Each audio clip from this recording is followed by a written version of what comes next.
Welcome back to Top 5 Scary. I'm your horrifying host, Kyle McWaters, and today we're looking at some haunted stuff. Number 5, the Anguished Man painting. Yeah, at first I thought this whole thing was a hoax, but checks off all the right boxes, doesn't it? Artist is an unknown painter, there's real blood mixed in with the paint. The artist then took their own life after they finished the painting. Sounds a bit made up. Well, the original owner, Sean Robinson, claims that his grandmother was the one who actually inherited this painting and gave it to him, saying that there was real blood mixed into this. Okay. His grandmother had claimed that the picture had always seemed to be attached to evil, and even saw a dark figure resembling a man always standing around the painting. After having strange things happen around Sean's house, he too said that he started seeing a shadowy figure, almost like a man now, standing at the bottom of his bed night after night. Sean decided to reach out to Ed and Lorraine Warren, paranormal investigators from Connecticut. He tried keeping the painting around at one point, even tried to sell it online, but for some reason it never sold. Sean said the painting became too dangerous and things were getting worse around the house, and decided to give the Warrens the painting for safekeepings. Good idea, Sean. They have the painting locked away in their basement at their home, aka the occult museum for everything haunted. The painting is kept out of sight and no one is allowed to even look at it in person, for it draws evil energy, right? What do you think? I mean, the more I look at this thing, the more it scares the hell out of me. It is jarring. Number 4, Devil's Rocking Chair. I love a good rocking chair. Something soothing about it, you know? All the motion. Very relaxing.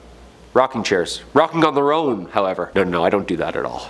And this one is supposed to be you-know-whose personal chair. The Devil's Rocking Chair, which was bought for $67,000 from Ed and Lorraine Warren's site, is in the care of one Zach Baggins. This guy runs a haunted museum in Vegas and purchased the chair understanding fully what it does and is. The chair, originally used in the exorcism of David Glatzel in the 80s by the Warrens themselves, a true case involving murder and demonic possession. A true case. Some have seen a beast sitting in the chair, some have seen a dark, shadowy man. And the horrifying part, Baggins had to shut down his exhibit in 2019 because the chair was causing guests to have emotional breakdowns and episodes. One guest even passed out walking directly above the chair on the staircase. Slowly started to become a safety hazard, and Zach decided to remove the newest haunted item from his exhibit completely. Before Zach put the rocking chair in his exhibit, he said the only day it was in his home, him and a friend both had a very strange breakdown. Both of them crying uncontrollably and even speaking religious sayings obsessively. Number 3,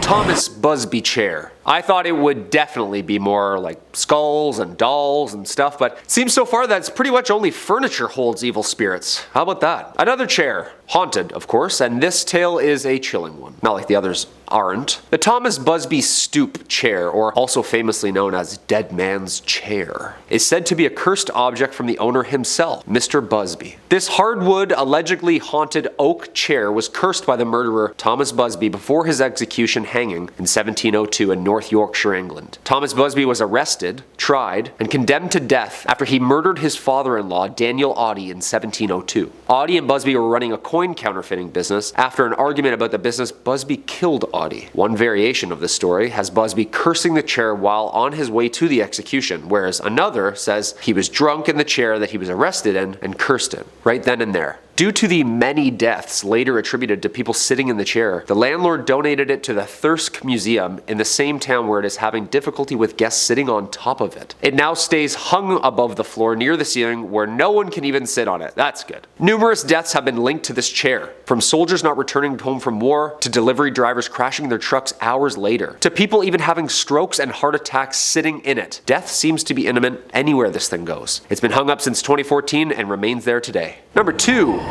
The Cursed Mirror. Originally sitting in the main foyer in its 17th century antebellum home in Louisiana, this haunted object has been witness to some nasty history. The Myrtles Plantation in Louisiana is the home to deep-rooted slavery. The American South is known for its disgusting use of slave labor and would be the home in which this haunted piece sits. The house owned first by Mr. and Mrs. Clark Woodruff. These were racist plantation owners, and violent ones at that. It is said that the couple were very sadistic towards abuse of the slaves. A young woman by the name of Chloe was particularly abused when eavesdropping on a conversation Woodruff was having one night, resulting in him cutting both of her ears off. That's so unnecessary. Her mutilation was hidden, but Chloe planned her revenge quickly and decided to poison a cake which Mrs. Woodruff and her 2 children would be eating. She killed all 3 of them and was caught, tried, and hanged for her crime. It is Chloe's ghost in which experts say haunts the cursed mirror from the plantation. Ghostly women are seen in the mirror walking by, and smudged handprints are always seen, even with new trimmings and polished glass. The cursed mirror is believed to have Chloe's spirit trapped inside of it. By gazing into the mirror, evil things apparently would happen, resulting in health problems. Weird things happen around this mirror, and where it lays now, that's Ed and Lorraine's business. Ed and Lorraine are taking care of it, of course, thank God, and it sits in the couple's occult museum in Connecticut.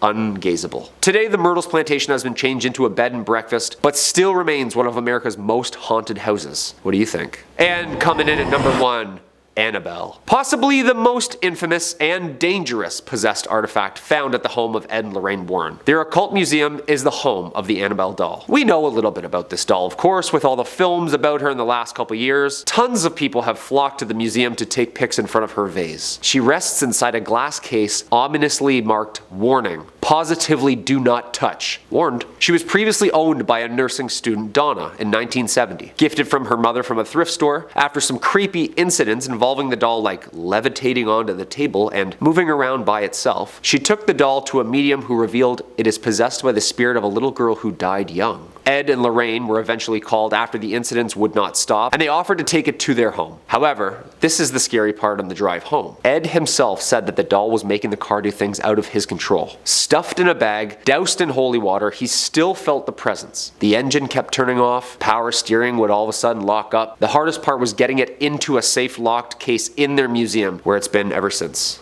Thank goodness. The doll holds evil power and demonic possession, Lorraine says, and she refuses to even make eye contact with it. Yeah, you know it's bad when they won't even look it in the eye, huh? The museum unfortunately has been shut down since 2019, but the cursed objects still seem to be staying put. Thank goodness. If you like that list, hit a thumbs up or comment down below what you think. These things are absolutely horrifying, and just looking at some of them, I'm weirded out myself. Reminds me of my little haunted Furby I had growing up. Moving around in the middle of the night, talking in tongues. Good times. Merry Christmas, everyone. As always, keep those lights on and those doors very locked. I'm Kyle McWaters. Stay spooky, everyone.